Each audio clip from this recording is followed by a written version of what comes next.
नमस्कार, जनता टीवी देख रहे हैं आप और मैं हूं आपके साथ निशा। बुलेटिन का आगाज करेंगे और बात करेंगे उत्तराखंड से जुड़ी कुछ खास खबरों के बारे में। उत्तराखंड के रुद्रप्रयाग में उस समय दर्दनाक हादसा हुआ जब एक टेम्पो ट्रैवलर नोएडा से रुद्रप्रयाग जा रहा था। तभी रुद्रप्रयाग जिले में बद्रीनाथ राजमार्ग पर ये 150 मीटर गहरी खाई में जा गिरा। इस हादसे में 14 लोगों की मौत और कई लोग घायल बताए जा रहे हैं। मुख्यमंत्री पुष्कर सिंह धामी ने घायलों को एयरलिफ्ट कर हरिद्वार एम्स में भर्ती करने का आदेश दिया है। वहीं हादसे में घायल हुए लोगों से मिलने के लिए सीएम धामी एम्स ऋषिकेश पहुंचे। यहां पर सीएम धामी ने हादसे में घायल हुए लोगों का हालचाल जाना। इसी पर देखिए हमारी एक खास रिपोर्ट।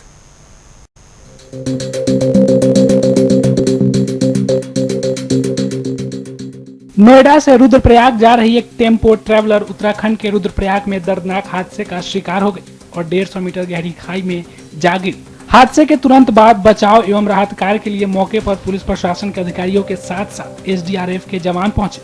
मामले में तुरंत कार्रवाई करते हुए उत्तराखंड के मुख्यमंत्री पुष्कर सिंह धामी ने घायलों को एयरलिफ्ट कर हरिद्वार एम्स में भर्ती कराने का आदेश भी दिया। उन्होंने सोशल मीडिया प्लेटफॉर्म एक्स पर पोस्ट करते हुए लिखा, रुद्रप्रयाग सड़क हादसे में गंभीर रूप से घायल यात्रियों को एयरलिफ्ट कर एम्स ऋषिकेश लाया जा रहा है। संबंधित अधिकारियों को घायलों के बेहतर उपचार हेतु निर्देश दिए गए हैं। हम घायलों की हर संभव सहायता के लिए पूर्ण रूप से प्रतिबद्ध हैं। रुद्रप्रयाग में हुई घटना पर पीएम मोदी ने भी संज्ञान लिया और मृतकों के परिजन के साथ अपनी संवेदनाएं व्यक्त की। उन्होंने सोशल मीडिया प्लेटफॉर्म पर लिखा, उत्तराखंड के रुद्रप्रयाग में हुआ सड़क हादसा हृदय विदारक है। इसमें अपने प्रियजनों को खोने वाले शोकाकुल परिजनों के प्रति मेरी गहरी संवेदनाएं हैं। इसके साथ ही मैं सभी घायलों के शीघ्र स्वस्थ होने की कामना करता हूँ। राज्य सरकार की देखरेख में स्थानीय प्रशासन पीड़ितों की हर संभव मदद में जुटा है। प्रत्येक व्यक्ति के परिजनों को प्रधानमंत्री राष्ट्रीय राहत कोष से 2 लाख रुपए की अनुग्रह राशि दी जाएगी, तो वही घायलों को 50,000 रुपए दिए जाएंगे। घटना की जानकारी मिलते ही मुख्यमंत्री पुष्कर सिंह धामी घायलों से मिलने अस्पताल पहुंचे और डॉक्टरों चिकित्सा कर्मियों को उचित इलाज देने के निर्देश भी दिए। वहीं मीडिया से बात करते हुए सीएम धामी ने कहा कि घायलों का इलाज जारी है और उनके परिवारजन को सूचित कर दिया गया है। घायलों का इलाज यहाँ पर जो है जो जरूरी है सबको इलाज मिल रहा है और उनके परिवार के लोगों को भी जो है अभी सूचना की जा रही है उनकी जानकारी करके, और जैसे मिल जाएगा आगे का इलाज उनका अच्छा हो उसके लिए सारे समुचित प्रबंध यहाँ अस्पताल प्रबंधन ने किए हैं और हम लोग कोशिश कर रहे हैं जल्दी से दुर्घटना में लापरवाही सामने आई तो कोई कार्रवाई होगी? उसकी जांच के आदेश देंगे। सर टीम का क्या है, कितनी टीम इनकी देखने सुरक्षित में है, उपचार में क्या टीम बनाई गई है? कोई नहीं अच्छा उपचार यहाँ पर अभी जो भी उपचार के लिए जरूरी है यहाँ पर सभी डॉक्टरों की टीम और सब काम कर रही है। इस घटना के सामने आने के बाद केंद्रीय गृह मंत्री अमित शाह ने भी अपनी संवेदनाएं व्यक्त की और लिखा, उत्तराखंड के रुद्रप्रयाग में हुई सड़क दुर्घटना का दुखद समाचार प्राप्त हुआ। मेरी संवेदनाएं इस हादसे में जान गंवाने वालों के परिजनों के साथ है। स्थानीय प्रशासन और एसडीआरएफ की टीमें राहत व बचाव कार्य में जुटी है और घायलों को हर संभव सहायता उपलब्ध कराई जा रही है। ईश्वर से घायलों के शीघ्र स्वस्थ होने की कामना करता हूँ।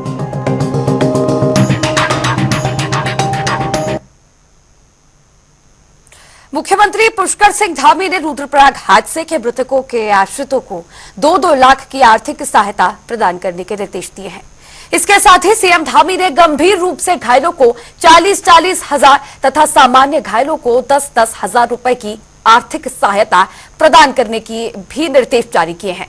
आपको बता दें कि रुद्रप्रयाग में बद्रीनाथ राष्ट्रीय राजमार्ग पर रैतोला गांव के पास एक टेम्पो ट्रैवलर के अलकनंदा नदी में गिर जाने से यह बड़ा हादसा हुआ है, जिसमें 14 पर्यटकों की मौत हो गई है और 12 अन्य घायल हो गए।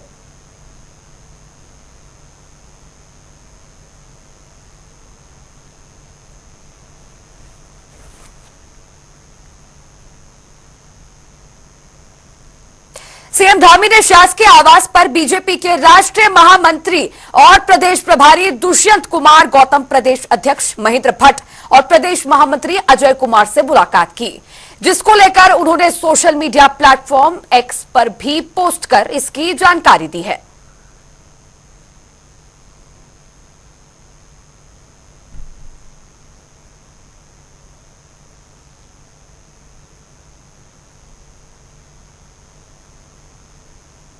लोकसभा चुनाव के बाद अब उपचुनाव को लेकर सभी राजनीतिक पार्टियां अपनी अपनी तैयारियों में जुट गई हैं। इसी कड़ी में देहरादून के निजी होटल में बीजेपी की कोर कमेटी की बैठक हुई। इस बैठक में बीजेपी प्रदेश अध्यक्ष महेंद्र भट्ट के साथ मुख्यमंत्री पुष्कर सिंह धामी भी शामिल हुए। वहीं इस पर मुख्यमंत्री पुष्कर सिंह धामी ने कहा कि लोकसभा चुनाव के दौरान हमारे संगठन के जिन प्रमुख कार्यकर्ताओं को काम पर लगाया गया था, उनका हमने फीडबैक ले लिया है।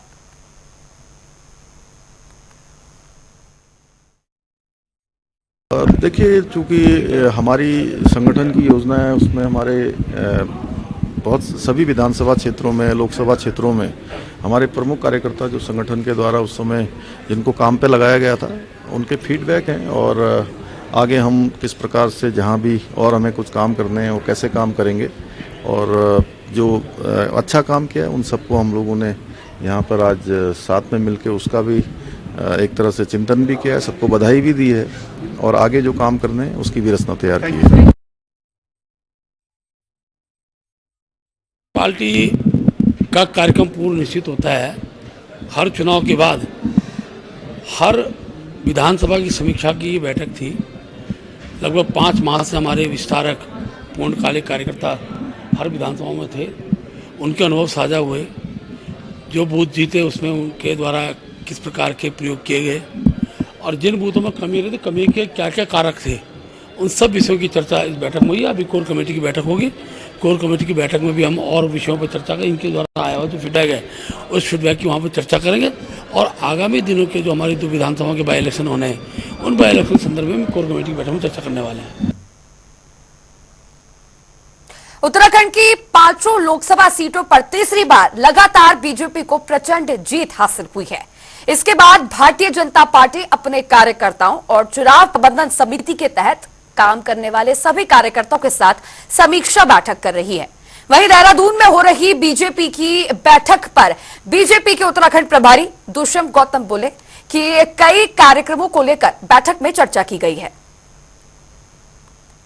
कोई मुद्दा नहीं है। हमारे देव दुर्लभ कार्यकर्ताओं में अनेकों अनेक पदों पर रहते हुए जिम्मेदारी दी गई है, उसको वाखूबी निभाया है और 5 लोकसभा जिताने के अंदर उनकी मेहनत, उनका मार्गदर्शन, उनका नेतृत्व ने बहुत अच्छा काम किया है। उनके धन्यवाद की बैठक है। और दूसरा, आगामी कार्यक्रम काफी आए हुए हैं और वो सब उनको बताया जाएगा और आगामी कार्यक्रमों की योजना बनेगी। बिल्कुल, आगामी कार्यक्रम में वो भी 2 इलेक्शन, बाई इलेक्शन भी है और योग दिवस भी आ रहा है, श्यामा प्रसाद मुखर्जी का जन्मदिन, परिनिर्वाण दिवस भी है, फिर आपातकाल दिवस भी है 25 जून का। ये सभी चीजों के कार्यक्रम होंगे, उसकी भी योजनाबद्ध तरीके से बात होगी।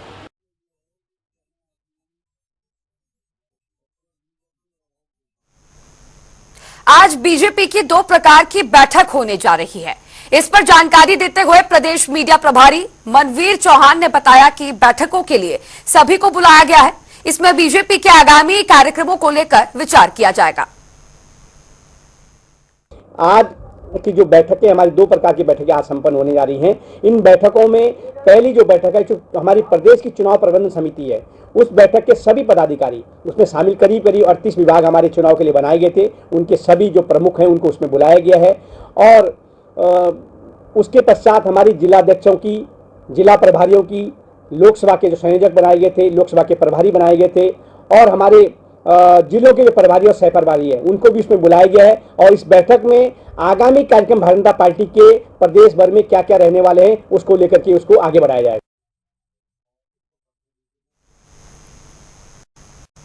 देहरादून के पर्यटन विकास परिषद मुख्यालय में पर्यटन मंत्री सतपाल महाराज ने समीक्षा बैठक की। इस दौरान प्रदेश में वेडिंग डेस्टिनेशन और गंगोत्री यमुनोत्री मास्टर प्लान समेत तमाम मुद्दों को लेकर समीक्षा की गई। वहीं बैठक के बाद पर्यटन मंत्री सतपाल महाराज ने कहा कि टिहरी जनपद के विकास के लिए एशियाई विकास बैंक की ओर से 1294 करोड़ रुपए की फंडिंग दे दी गई है। इसके अंतर्गत 15.7 किलोमीटर लंबी पर्यटन सड़क बनाई जाएगी, जिसमें साइकिलिंग ट्रैक और महासू देवता मास्टर प्लान के कुल 111 करोड़ रुपए की राशि उपयोग में लाई जाएगी।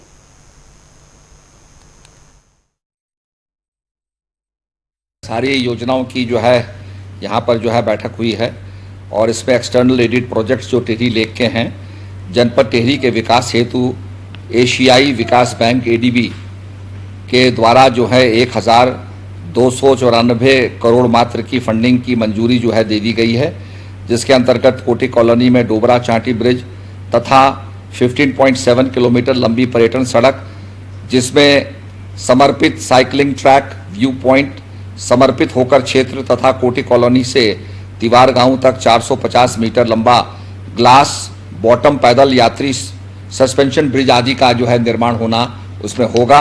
इसके साथ साथ महाशू देवता मास्टर प्लान जिसके अंतर्गत 2 चरणों में 61 करोड़ मात्र 50 करोड़ रुपए ये पहला फेज होगा। उसके बाद जो है बाकी पैसा जो है उसके कार्य प्रस्तावित किए गए हैं। प्रदेश के चर्चित उद्यान घोटाले में सीबीआई की ओर से कई अधिकारियों और कर्मचारियों के खिलाफ मुकदमा दर्ज किया गया है। वहीं इस मामले पर संबंधित अधिकारियों और कर्मचारियों के खिलाफ कार्रवाई के साथ साथ ही उद्यान मंत्री के इस्तीफे की मांग को लेकर कांग्रेस ने विरोध प्रदर्शन किया। इस दौरान कांग्रेसियों ने पुतला जलाकर अपना गुस्सा जाहिर किया है।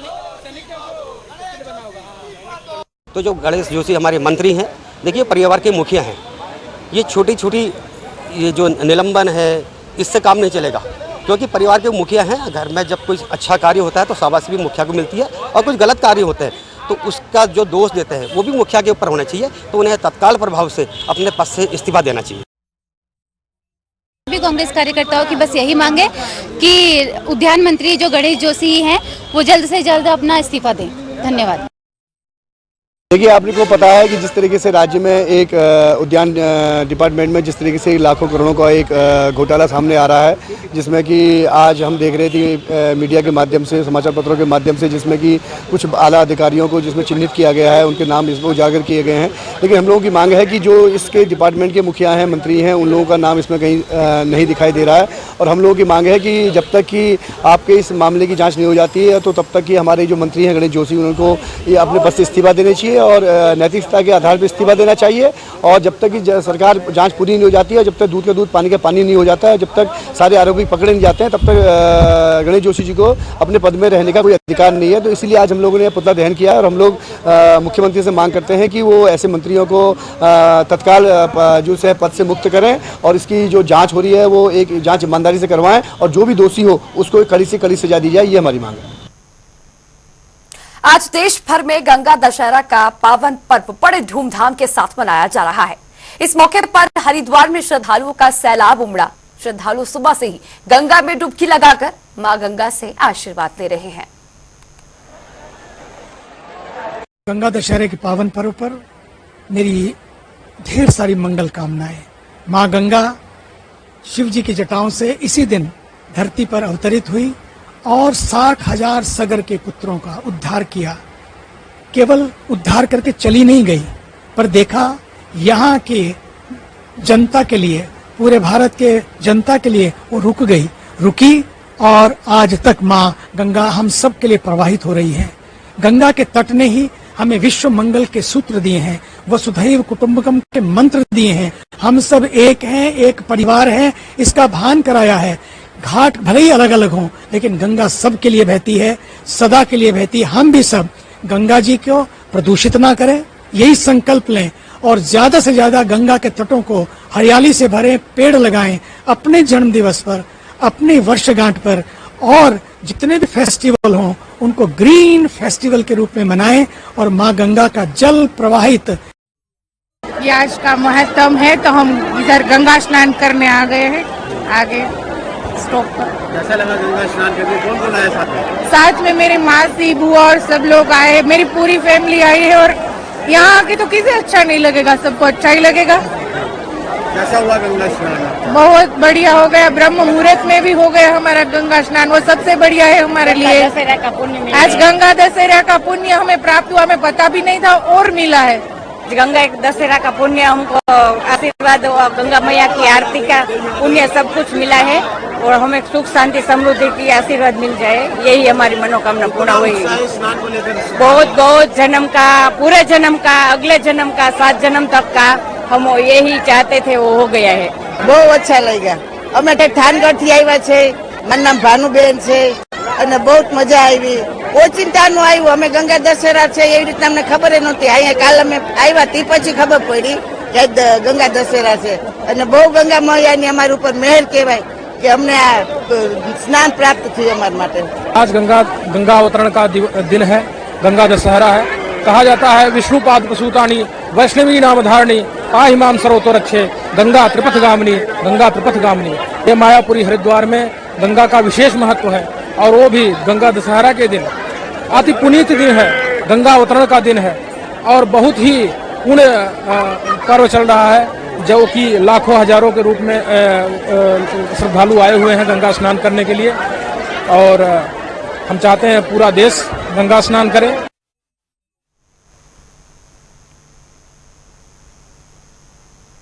वहीं गंगा दशहरे के पर्व पर सीएम धामी ने भी सोशल मीडिया प्लेटफॉर्म एक्स पर पोस्ट कर सभी को बधाई और शुभकामनाएं दी। सोशल मीडिया प्लेटफॉर्म एक्स पर मुख्यमंत्री पुष्कर सिंह धामी ने लिखा, हर हर गंगे जय मां गंगे। समस्त प्रदेशवासियों को गंगा दशहरा के पावन पर्व की हार्दिक बधाई एवं शुभकामनाएं। मोक्षदायिनी मां गंगा की कृपा दृष्टि आप सभी पर बनी रहे, ऐसी प्रार्थना है।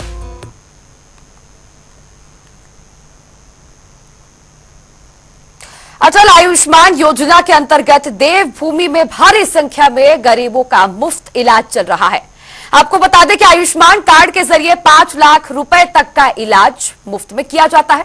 इस पर जानकारी देते हुए राज्य स्वास्थ्य प्राधिकरण की सीईओ नमामि बंसल ने बताया कि प्रदेश में आयुष्मान कार्ड धारकों की संख्या लगभग 56 लाख है, जो राज्य की जनसंख्या का लगभग 61% है। साथ ही उन्होंने क्या कुछ कहा, आइए आपको सुनवाते हैं। जो हमारे कार्ड धारकों की संख्या है लगभग 56 लाख के आसपास है against the targeted population of around, हमारा जो परसेंटेज है वो रफली 61% है। और इसमें जिन कार्ड धारकों ने बेनिफिट लिया है पिछले वित्तीय वर्ष में वो रफली उनकी संख्या 2,67,996 है। इसमें प्राइवेट और सरकारी दोनों अस्पतालों की संख्या सम्मिलित है। तो एक अच्छी संख्या में बेनिफिट लिया गया है और इस साल के क्लेम्स भी अब हमारे पास जैसे जैसे आ रहे हैं तो और उसमें अधिक ऐड होने की संभावना है। प्रदेश में मॉनसून सीजन को लेकर स्मार्ट सिटी और अन्य निर्माण कार्य तेजी से किए जा रहे हैं। शहर के विभिन्न जगहों पर चौड़ीकरण का कार्य भी चल रहा है। वहीं सड़क की खुदाई होने से आमजन को ट्रैफिक का दबाव भी अब झेलना पड़ रहा है। वहीं इस पर एसपी सिटी प्रमोद कुमार ने बताया कि शहर की मुख्य जगहों पर इस प्रकार के काम किए जा रहे हैं, जिसमें सीसीटीवी कैमरा, स्ट्रीट लाइट भी हटाई गई है। जल्दी इनका कार्य पूरा कर लिया जाएगा। तब तक हमारी लोगों से अपील है कि वो सड़क पर चलते समय संयम बनाए रखें। अभी हमारे जो देहरादून सिटी में हमारा स्मार्ट सिटी के तहत जो है ये सड़कों के जो चौड़ीकरण है तो बेसिकली उस पर कार्य किया जा रहा है। साथ में जो अपनी जो ड्रेन्स हैं उसका भी कार्य किया जा रहा है और अभी इसके तहत जो है तकरीबन 40 ऐसे जो बॉटल नेक्स हैं वो चिन्हित किए गए हैं, जिसमें कि मुख्यतः हमारा घंटाघर हो गया है, बिंदाल चौक हो गया, दर्शन लाल चौक हो गया, प्रिंस चौक हो गया, उधर जोगे वाला चौक हो गया, पुलिया नंबर 6 है, इधर लाल पुल वगैरह है, इधर चक्राता तोड़ पे बिंदाल चौक हो गई है। तो इस प्रकार से कुल मिला के जो है 21 हमारे जो बॉटल नेक पॉइंट्स है तो वहाँ पे स्मार्ट सिटी के द्वारा कार्य किया जा रहा है, खुदाई वगैरह का कार्य किया जा रहा है वहाँ पे। और जो हमारे ट्रैफिक लाइट्स वगैरह हैं तो वो भी अभी थोड़ा सा इसमें डिस्टर्ब हुई हैं। तो मेरा आमजन से यही अनुरोध है, कृपया जो हमारे पॉइंट्स हैं, कुछ पॉइंट्स मैंने बताए हैं, बाकी और जो आसपास के हमारे जो सिटी के पॉइंट्स हैं तो वहाँ पे लगातार ये कार्रवाई की जा रही है। और यही अपील है आमजन से कि जहाँ तक संभव हो सके तो इन रास्तों का प्रयोग अपने जब जरूरत हो आवश्यकता अनुसार ही करें, अन्यथा क्योंकि ये खुदाई का काम चलता रहेगा तो थोड़ा सा ट्रैफिक का प्रेशर रहेगा वहाँ पे। उत्तराखंड में भीषण गर्मी का प्रकोप जारी है। मैदानी क्षेत्रों में भीषण गर्मी से कोई राहत के आसार नहीं दिख रहे। दून के अलावा ऋषिकेश, हरिद्वार, रुड़की और उधम सिंह नगर में भीषण गर्मी का प्रकोप पिछले एक पखवाड़े से बना है। शुक्रवार को दून का पारा 43 डिग्री सेल्सियस तक पहुंच गया था। सभी मैदानी क्षेत्रों में आज भी लू चलने को लेकर येलो अलर्ट जारी किया गया है।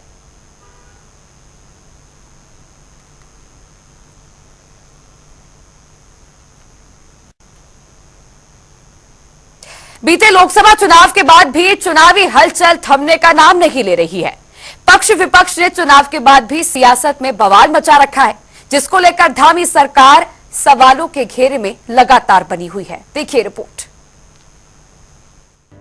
उत्तराखंड में लोकसभा चुनाव के बाद धामी मंत्रिमंडल के मंत्रियों की परफॉर्मेंस पर सियासत तेज है। बीजेपी हो या कांग्रेस, दोनों ही पार्टियों के नेता एक दूसरे पर हमलावर दिखाई दे रहे हैं। एक ओर जहां राज्य सरकार के मंत्रिमंडल पर सियासी पारा हाई दिखाई दे रहा है, तो वहीं बीजेपी नेता अपने मंत्रियों का बचाव करते नजर आ रहे हैं। धामी सरकार की कार्यप्रणाली पर सवाल उठते रहे हैं। पर बात करें मौजूदा समय की, तो 4 धाम की यात्रा में अव्यवस्था हो, प्रदेश में बदहाल स्वास्थ्य व्यवस्था या फिर बिजली और पानी की समस्या, राज्य सरकार लगातार सवालों के घेरे में है। बात करें धामी मंत्रिमंडल की, तो सिर्फ सीएम पुष्कर सिंह धामी ही वन मैन आर्मी की तरह लगातार डटे हुए दिखाई दे रहे हैं। इसी बीच धर्मपुर से बीजेपी विधायक विनोद चमोली का बयान सामने आया है। उन्होंने कहा कि हमारे मंत्रियों की परफॉर्मेंस पर सवाल खड़े करना कांग्रेस का निजी सब्जेक्ट हो सकता है, लेकिन हमारा पूरा मंत्रिपरिषद बेहतर काम कर रहा है। हमारे मंत्रियों की परफॉर्मेंस कांग्रेस आके की अब ये उनका सब्जेक्ट हो सकता है विपक्ष के नाते, लेकिन हमारे मंत्री बेहतर काम कर रहे हैं और यही कारण रहा कि हम दोबारा उत्तराखंड में रिपीट हुए हैं और 5 सीटें हमने तीसरी बार लोकसभा में रिटेन की है। तो हमारी पूरी सरकार है जो कि मंत्री परिषद है वो बेहतर काम कर रहा है, जनता उससे कन्विंस है, तभी परिणाम हमारे पक्ष में जा रहे हैं। ये कांग्रेस की समझ में आ जाना चाहिए। वहीं चमोली विधायक के बयान पर कांग्रेस की तरफ से विपक्ष का पलटवार आना तो लाजमी है। चमोली विधायक के बयान पर पलटवार करते हुए कांग्रेस प्रदेश महामंत्री नवीन जोशी का कहना है कि विकास कहीं भी बीजेपी की लिस्ट में नहीं है। सरकार के मंत्रियों को जनता से कोई लेना देना नहीं। भारतीय जनता पार्टी की जहाँ तक परफॉर्मेंस की बात है, तो ये लोकसभा का चुनाव जो हुआ उससे इनकी परफॉर्मेंस देखने को मिलती है। जिस प्रकार से कांग्रेस का मत प्रतिशत बढ़ा है और भारतीय जनता पार्टी का मत प्रतिशत कम हुआ है, और जो राज्य के ज्वलंत मुद्दे थे उनसे इनका कोई सरोकार नहीं है। हम बार बार पूछते रहे कि अंकिता भंडारी में वीआईपी कौन है, ये लोग आज तक वीआईपी का नाम नहीं बता पाए। SSS वाले मामले में हम पूछते रहे, ये लोग उसमें भी कोई जवाब नहीं दे पाए। हम विधानसभा बैकडोर भर्ती की बात करते रहे, पेपर लीक की हम लोग बात करते रहे, लेकिन इन मुद्दों से इनका कोई सरोकार नहीं है। आज मंत्रियों की परफॉर्मेंस सिर्फ ये है कि ये अपने वरिष्ठ नेताओं की, जो दिल्ली के नेता उनकी परिक्रमा कर रहे हैं और किसी तरह को अपने को दिखाने का ये लोग प्रयास कर रहे हैं। विकास से इनका कोई सरोकार नहीं है। अगर परफॉर्मेंस की बात करेंगे तो अगर आज की डेट में उत्तराखंड के अंदर विधानसभा के चुनाव हो जाएं तो भारतीय जनता पार्टी का उत्तराखंड से सुपड़ा साफ होना निश्चित है। इनकी परफॉर्मेंस बिल्कुल जीरो है। प्रदेश सरकार लोकसभा चुनाव का हवाला देकर भले ही बच रही, लेकिन जनता ने इस बार के चुनाव में अपना फैसला बता दिया है। मंत्रियों की परफॉर्मेंस को लेकर उठ रहे सवालों पर कहीं न कहीं राज्य मंत्रियों के कार्यों को बयां करती हुई हकीकत दिखाई दे रही है। राज्य सरकार भले ही सच्चाई से बच रही, पर स्वास्थ्य व्यवस्था, पेयजल व्यवस्था, सड़कों पर लगे जाम तो कुछ और ही हकीकत कह रहे हैं। विकास कार्यों को छोड़ चुनाव प्रचार में व्यस्त रहना जनता को दिख गया है, जिसका जवाब जनता ने बीते चुनाव नतीजों में दर्शा ही दिया है। देहरादून से नवीन शुक्ला की रिपोर्ट। फिलहाल इस खास रिपोर्ट के साथ बुलेटिन में इतना ही। आप देखते रहिए जनता टीवी। नमस्कार।